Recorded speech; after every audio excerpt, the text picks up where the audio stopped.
जी, तो सफ़ा नंबर 156 पर हमने ख़ास अल्फाज करने हैं। यहाँ हमने डेट लगाई थी 14/11 की, यहाँ से यहाँ तक, ठीक है। तो ख़ास अल्फाज के सबसे पहले जो है वो हम मानी कर लेते हैं। इंजन, गाड़ी का हिस्सा, अड्डा, गाड़ियों के खड़े होने की जगह, पटड़ी,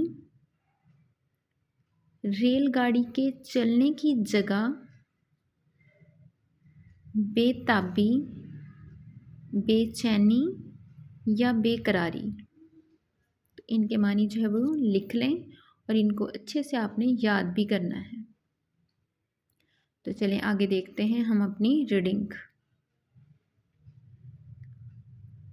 आलिया और उवैस बहुत खुश थे क्योंकि वो 2 दिन के बाद दादा जान से मिलने इस्लामाबाद जा रहे थे। उनकी खुशी दुगनी हो गई जब उन्हें मालूम हुआ कि वो रेलगाड़ी के ज़रिए से सफ़र करेंगे। उन्होंने इससे पहले कभी रेलगाड़ी का सफ़र नहीं किया था।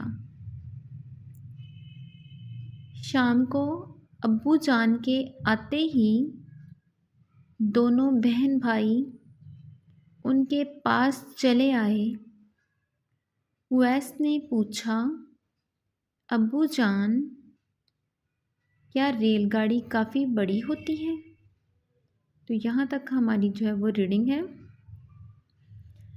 14/11 की डेट यहाँ से यहाँ तक हमने लगाई है। ख़ास अल्फाज के मानी लिखे हैं, इनको आपने याद करना है और रीडिंग को आपने 2 से 3 मरतबा जो है वो अच्छे से रीड करना है।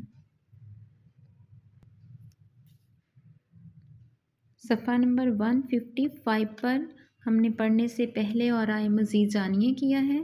तो आए मज़ीद जानिए जो है वो आपका होमवर्क है, ठीक है। इस पर आपने होमवर्क की डेट लगानी है 14/11 की, ठीक है। आप अच्छा सा प्यारा सा होमवर्क करके जैसे आपको बताया गया है अपनी कॉपी जो है वो अच्छे से नीट तरीके के साथ आपने उस पर काम करना है। अपनी क्लास, सेक्शन, कैंपस, तारीख़ और मज़मून का नाम लिखकर उसे KPS व्हाट्सएप वाले नंबर पर जो है वो सेंड कर देना है। तो आपका काम जो है वो रोज़ाना जो है हम चेक करेंगे, ठीक है। अपना बहुत सारा ख्याल रखना है, दुआओं में याद रखना है। फ़ी अमानिल्लाह।